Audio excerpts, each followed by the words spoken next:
It's crazy, but Throne of Liberty developers are very active and pushing changes and updates to the game very frequently. That means that some systems keep changing every couple months. It's time to talk about crafting and how it currently works in Throne and Liberty. Welcome to TL Academy, where we focus on tutorials, guides and explainer videos. In this one, we will quickly cover basic gathering and crafting, discuss the current crafting process, and figure out the Lithograph book and how it works. Let's get right into it. Alright, to start crafting, you need to decide what you want to craft, whether it's accessories, weapons, or armor. And then pick the crafter you want. You'll find them in any major town, and approach them and interact with them. Yeah, you'll see a selection of craftable items and the tabs for, let's say, different weapons in here. You're gonna want to start looking from the green items. Those are the ones you're gonna look to craft in the global version at the beginning. So let's say we have a few daggers to choose from, crossbows, and so on. Same with the accessories. I'll just give you an example here. You'll see the necklaces, braces, rings, and belts. So we could craft one of these because I have a quality lithograph, basically a crafting recipe that you can earn from open world or through doing contracts or buying them from a contracts vendor. So for the green items, you need just a random accessory green recipe. It doesn't have to be specifically a one for crude vigor belt. And you need some rune leather and some magic powder and polished crystal. Polished crystal you're gonna accumulate by playing the game and getting this material from different world drops and basically everything you do in the game. Magic powder is when you disassemble or dissolve an item, something like this. You'll see some blue magic powder that I get, and I can dissolve the blue magic powder further into green magic powder. So that's the magic powder source, and then the rune leather you can basically get from the different mobs. Some items will require mana steel instead that you can mine from different nodes, and some will require wood.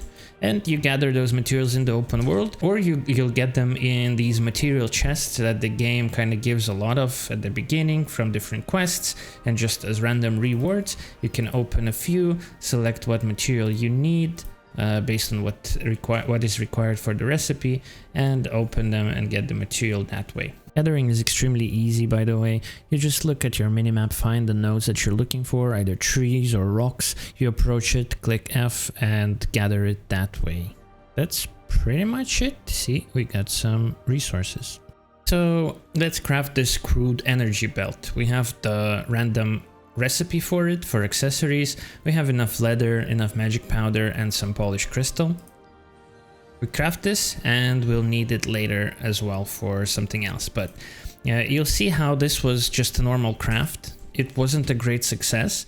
If you crafted a great success, right here you would have this little auction house icon available, and you would have a thick brown border around the item.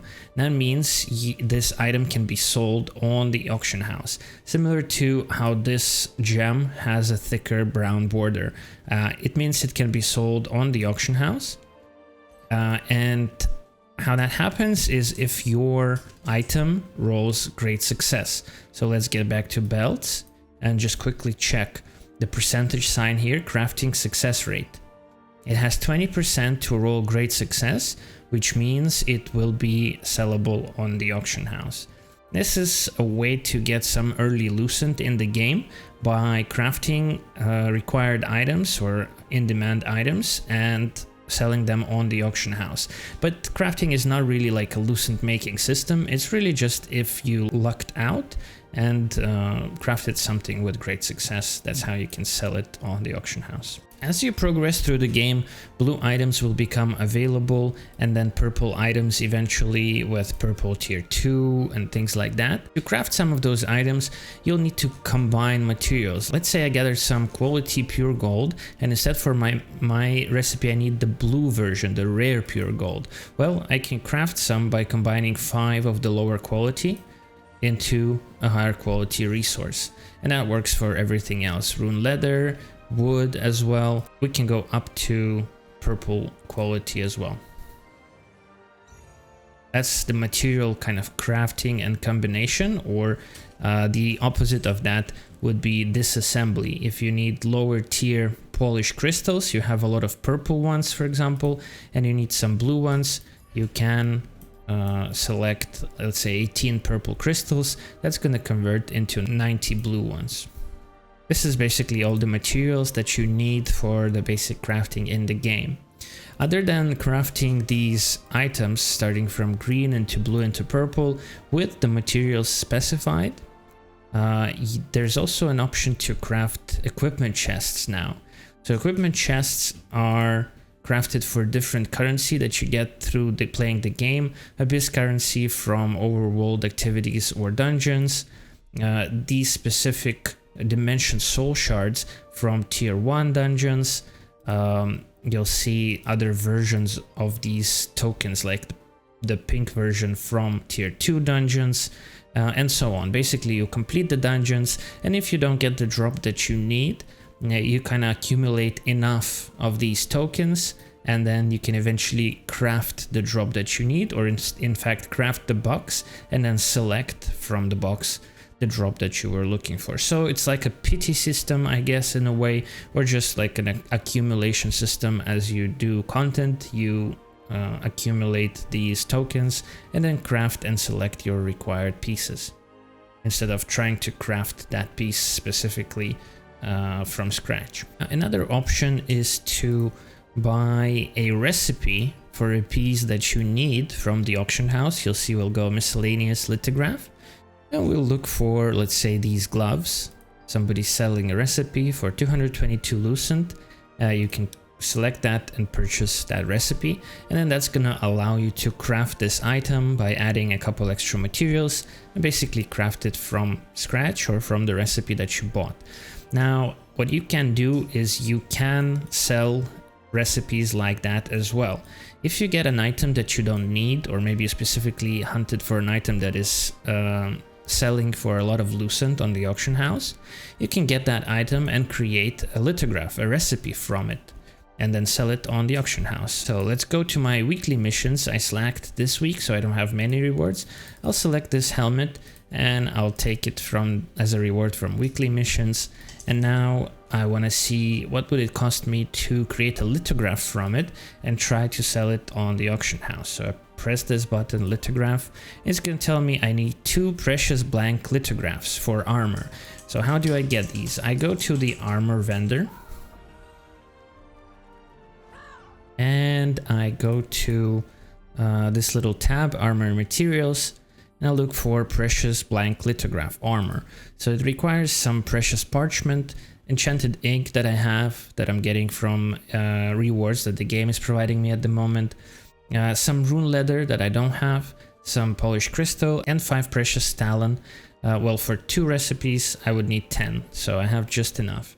Since I'm missing rune leather, I can swap it to another materials. Well, I'm missing those, so that's not gonna work. I could craft it. Again, I cannot. See, I can craft 0 because I don't have enough blue of the materials of the precious leather. So instead I can open it from the crates that I have. I have 57 reward crates, which I can select the materials. So I'll select 10 of the precious rune leather.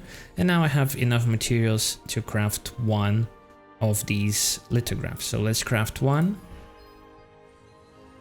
Remember, I'll need 2 in order to extract my item into the lithograph. So I'll open 10 more, and now I have enough for another one. Now we have 2 lithographs. Let's go to our item that we want to extract. Press lithograph. It says we have enough.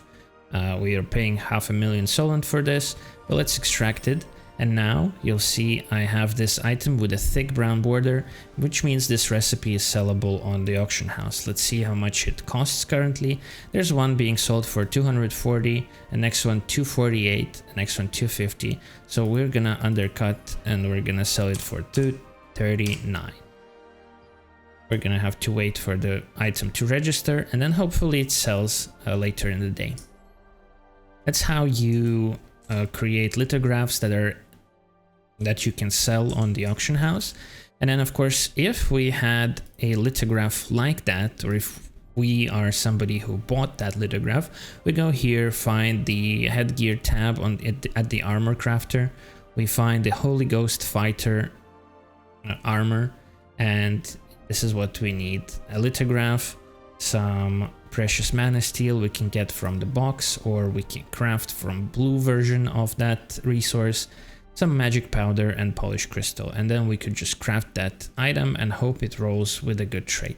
Alright, so far we've covered the very basic crafting of green items, the more advanced crafting of, let's say, purple items with having a specific lithograph. We figure out how to create that lithograph with the blank lithographs from either armor crafter, weapon crafter, or accessories crafter, and what resources you would need. Now, this lithograph extraction is not to be confused with extracting the trait from an item, where you have, let's say, an item with attack speed.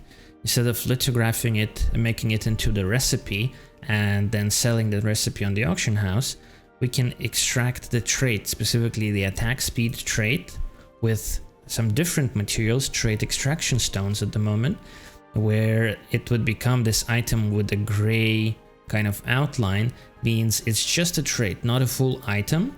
Somebody can buy this trait and then put it into their item if they're trying to trade that item up. So you'll see how that looks right here. We can go to, let's say, armor, other gloves. You'll see some of these are full gloves, a full item you can buy, obviously more expensive than just the same trait of the same item. You see the gray outline, that means somebody's selling a trait for this item, or in fact they're selling many traits: melee evasion, melee endurance. This is not a full item, just a trait extracted from the item you can buy and then put back into the full item itself to trade it up, like I did with these same gloves. You'll see the traits are full: melee endurance 4, range endurance 4, and hit 4. That's how you buy traits, and that's how you extract traits from the fresh items as well. Not to be confused with lithographing them, basically making them into a sellable recipe. Other than the standard crafters that hang out in the cities, there are also these roaming crafters. Some of them can craft some rare items. This one is a weapon crafter specifically for guild weapons. So you'll see there's the choice is not huge, but there are special weapons that you can craft if you found him roaming somewhere on the map. He can be found roaming the desert. I just happened to find him in the Sanctuary Oasis, but he doesn't always stay there. So yeah, that's what you can craft in here. And there are other special equipment crafters as well, scattered around the map, that you need to find if you want to craft those special items. Alright, one other system we need to cover is a Lithograph Book. It's kind of related to crafting. Before, it was heavily reliant on crafting, because to fill up this sticker book or lithograph book, you would need to craft a lot of the items. Now you can drop them in the world, just doing different activities, but some of them you still need to craft. So let's go into the Lithograph Book. And if you remember, when we crafted the belt, I said we'll need it later. So we'll need it to fill out the sticker book. Basically, the Lithograph Book is a huge kind of sticker book that you collect. It's a collection book, and once you collect the items that is required for any specific row, you can then claim a reward. So let's see how that works with this. I already collected this crude meditation belt. I have a check mark here, and I was missing this other belt as well. So I'll add it to this lithograph as a sticker into my collection, and now I can collect these rewards. So I'll claim the reward. Now they're in my bag. So that particular line is filled, and you can see at the bottom you'll find all the different lines that I've filled by basically collecting these items. Some of them I've crafted, some of them dropped in the open world. Now, some of the items, especially in the early game in global, you'll have to look out for this and see what makes sense to kind of craft and invest your resources into it. Let's say you've dropped a few of these helmets and you're only missing one to fill out the line. and it's craftable. So you could craft that last helmet, fill out the line, and you'll get this elite resistance mask, which is a blue item.